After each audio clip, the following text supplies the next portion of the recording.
Well, it's certainly been a while since I've done a countdown video on this channel. I believe in the last one that I ever did, I said something about not wanting you guys to wait another 2 years for me to put one of these out. Well, unfortunately, that's exactly what ended up happening. And with Halloween right around the corner, I think it's the perfect time to dust off the old video editor and talk about some horror films. As I get older, I find it harder and harder to get myself into the Halloween spirit. And I'm not talking about those makeshift stores with shitty overpriced Halloween decor. I'm talking about that good old-fashioned excitement I used to have every October when I was a kid. So today I'm going to share with you some horror movies that I enjoy watching to put me back into that old Halloween spirit again. Here are 5 slasher films you should watch in October. Number 5. Youre Next. Released in 2011, Youre Next was written by Simon Barrett and directed by Adam Wingard. A college student named Erin accompanies her boyfriend Crispin to a family reunion at his parents' vacation home in rural Missouri. During a family dinner, an argument breaks out between Crispin and his brother Drake. As the quarrel rages on between the brothers, an arrow suddenly smashes through the window, impaling one of the guests in the head.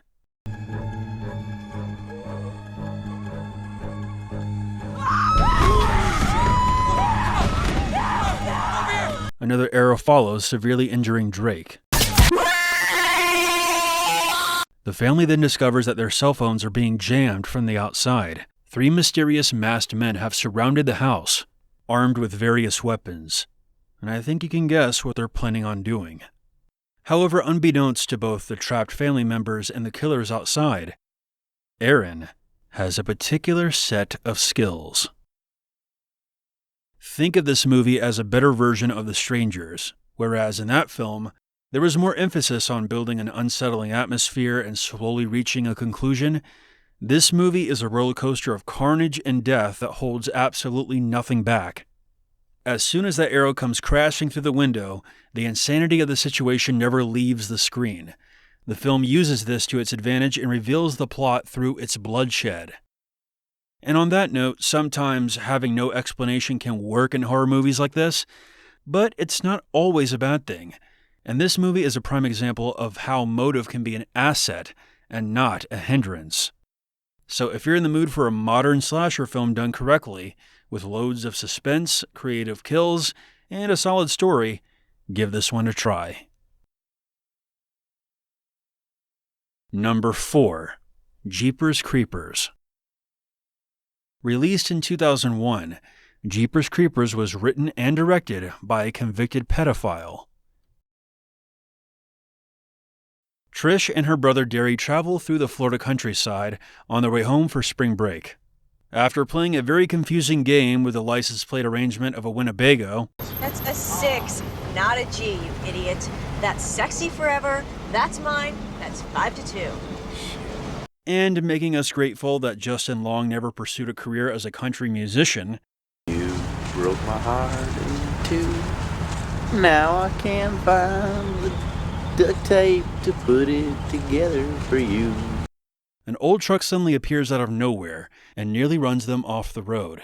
As it passes them, they notice the truck's tags, beating you. Later on, they see that same truck parked outside of an abandoned church.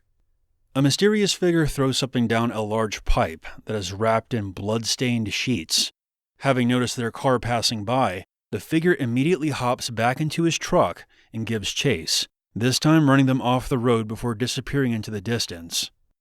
After surviving their second encounter, instead of doing the logical thing and driving to the nearest phone to call the police, they make one of the dumbest decisions in horror film history and head back to the old church to see what the driver threw down the pipe. What if it was you back there? I would want you to call the police. Trish and Derry soon learn that they're in the crosshairs of an ancient creature that awakens every 23 years, and for 23 days. It gets to its flesh.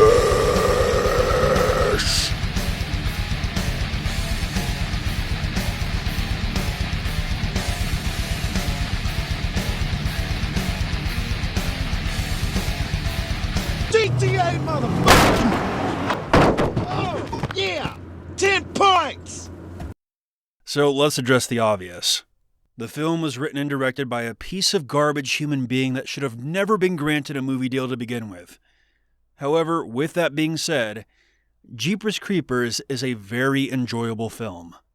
It is beautifully directed, has a well-constructed story, and features one of the best villains in horror, period. There are some aspects of this movie that haven't aged well. Some of the dialogue is a bit corny, and some of the decisions made by the characters are just straight up stupid. But none of that really takes away from the movie's overall charm. I think in order to truly appreciate this film, you have to at least remember what life was like back in the early 2000s. This film made quite an impact on the horror genre at the time. Unfortunately, I don't think Jeepers Creepers will ever shine like it did when it first came out. From the actions of the man who created this franchise, and its last two entries having the appeal of a school bus fire, has severely tarnished its legacy. With all that being said, I still think the original Jeepers Creepers is a classic horror film and is still worth a watch. Number 3. The Collector. The Collector was released in 2009 and was written by Patrick Melton and Marcus Dunstan, who also directed the film. Former convicted felon Arkin O'Brien works as a handyman for the wealthy Chase family. After work, he meets up with his wife and daughter at a local bowling alley. Arkin's wife is indebted to several loan sharks, and payment is due by midnight. Arkin does not have the money to pay off the mob, so he strikes a deal with them and tells them about a valuable ruby hidden in a safe in the Chase estate. He will steal the ruby in order to erase the family's debt. What he does not realize, however, is that the Chase family has also been targeted by a deranged masked assailant who has rigged the house with several deadly booby traps. What was supposed to be a simple diamond heist now becomes an intense game of cat and mouse with a vicious psychopath. When I revisited this film, I had forgotten just how brutal it was, even by today's standards. I found myself wincing at many of the death scenes. The original script of this film was intended to be a prequel to the first Saw movie, but was decided to be its own thing, which I think was a good decision, because it would have been a foregone conclusion being directly tied to the Saw films. For me, this is one of those rare slasher films that feel a bit more mean-spirited than normal. I understand that the slasher genre itself is anti-life by nature, but this movie seems angry. Fuck you! It was also refreshing to see the main character struggling to decide to either get the hell out of there or to save the family that he was going to rob. A lot of characters in slasher films are very one-dimensional, but this was not the case here. It's been over 10 years since this film came out, and I feel that it flew under a lot of people's radars. So if you've never seen it, I highly recommend that you check it out. Number 2. Hellfest. Released in 2018, Hellfest was directed by Gregory Plotkin. The story was written by William Pennick, Christopher Say, and Steven Susko, and the screenplay was adapted by Seth Sherwood, Blair Butler, and Akela Cooper. That is a total of 6 writers who worked on this film. On Halloween night, Natalie and her friends attend a traveling horror-themed park called Hellfest. There is some drama going on between the characters, and things get a bit uncomfortable for Natalie. But as the night goes on, things lighten up, and everyone seems to be having a good time. Meanwhile, a mysterious man known as the Other enters the park. And once he makes it past security, he dons his mask and grabs the nearest stabbing utensil and zeroes in on his first victim. While Natalie and her friends are making their way through a haunted house attraction, they run into a terrified girl who is running away from someone and quickly hides under some decor. The Other soon emerges. Thinking that it's just part of the attraction, Natalie points out where the girl is hiding. The Other quickly drags out the frightened girl and attacks her right in front of Natalie.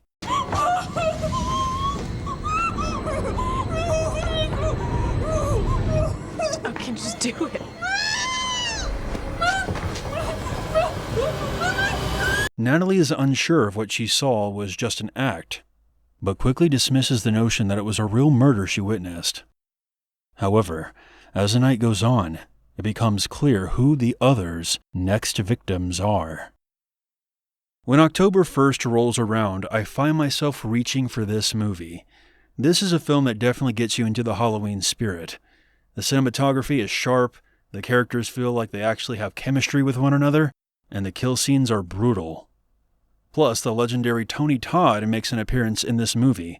That alone is enough reason to check out this film. Time and time again, I have been disappointed with bigger names in the horror genre. Do not even get me started on this piece of shit. But it's nice to know that good Halloween-themed slasher films are still being made. Number 1. Haunt. Haunt is a 2019 slasher film that was written and directed by both Scott Beck and Brian Woods.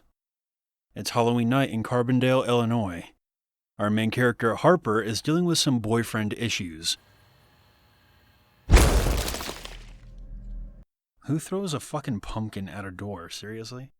To take her mind off of the drama, she joins her friend Bailey, and they meet up with some friends at a local bar. One of the group then suggests that they go to this haunted house attraction located outside of town. They drive there and meet a creepy clown guy at the entrance.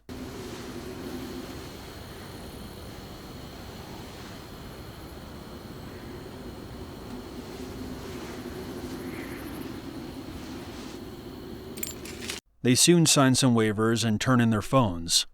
And then, they enter the attraction. At first, things don't seem to be all that impressive. After doing some snooping around, they come upon one of those mystery games that you have to stick your hand in a hole and try to guess which body part you feel on the other side. You know, kindergarten type of stuff. However, during the game, Bailey gets severely injured, and now the group desperately tries to find a way out. They don't realize, however, that this is not really a haunted house attraction. It's actually a death trap. Whenever I'm done watching Hellfest, I immediately watch this film right after. They're very similar movies that complement each other in a way.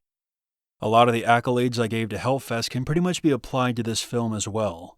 I do feel that Haunt is the more violent of the two, though. There are multiple antagonists in this movie as opposed to just one. And the intensity of the situation throughout the plot is a bit more amplified here. I don't want to spoil the ending of this movie, but I do feel that it's more satisfying than Hellfest's ending.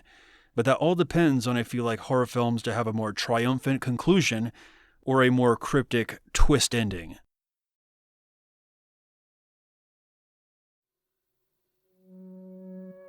Well guys, I hope you enjoy my list. These are just some personal favorites of mine that I think you'll enjoy. Let me know some of your recommendations down below. I'm always looking for new horror films to check out.